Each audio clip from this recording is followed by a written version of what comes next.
নমস্কার বন্ধুরা, Annapurna official channel থেকে আপনাদের সবাইকে জানাই স্বাগত। তো আজকে আমি রুই মাছ আলু দিয়ে এক রেসিপি নিয়ে এসেছি। দেখুন, রেসিপিটি দারুণ স্বাদের। তো চলুন রেসিপিটি প্রথম থেকে শেষ পর্যন্ত দেখে নেওয়া যাক। প্রথমে আমি মাছগুলো উল্টে পাল্টে লাল লাল করে ভেজে নিচ্ছি। দেখুন বন্ধুরা, তো ওই তেলের মধ্যে দুটো আলু কেটে আমি ভেজে নিচ্ছি লাল লাল করে।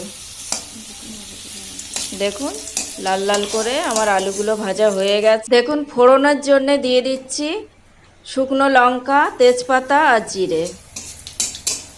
এটি 1 মিনিট ধরে নেড়ে নেব।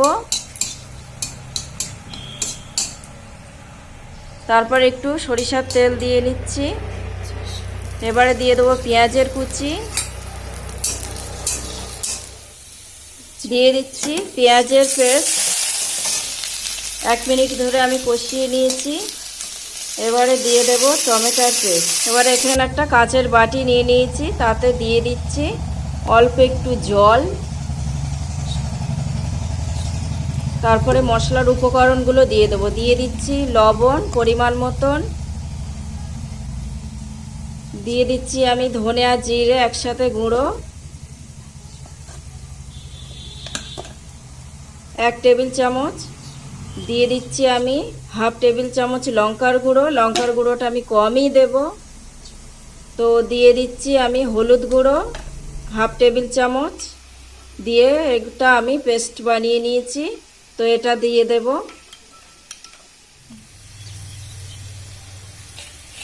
এখন কড়াতে দিয়ে দিচ্ছি 1 টেবিল চামচ আদা বাটা,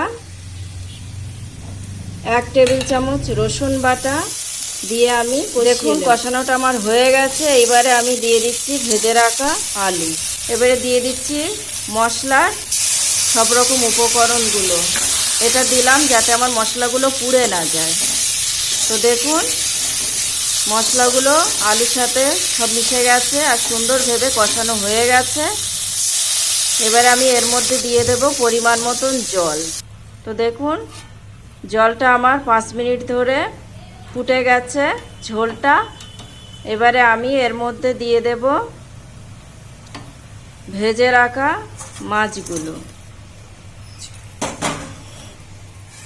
দিয়ে এবারে আমি ঢাকা দিয়ে দেব। ফিরে আসবো 10 মিনিট পর। দেখুন, 10 মিনিট পর আমি ফিরে এসেছি। দেখুন, রান্নাটা আমার হয়ে গেছে। দেখুন কত সুন্দর কালার এসেছে। তো এবারে আমি এটিকে নামিয়ে নেব। দেখুন, আলুগুলো আমার গলে গেছে। এবারে আমি নামিয়ে নেব। দেখুন, রান্নাটা আমার কত সুন্দর কালার এসেছে। দেখুন।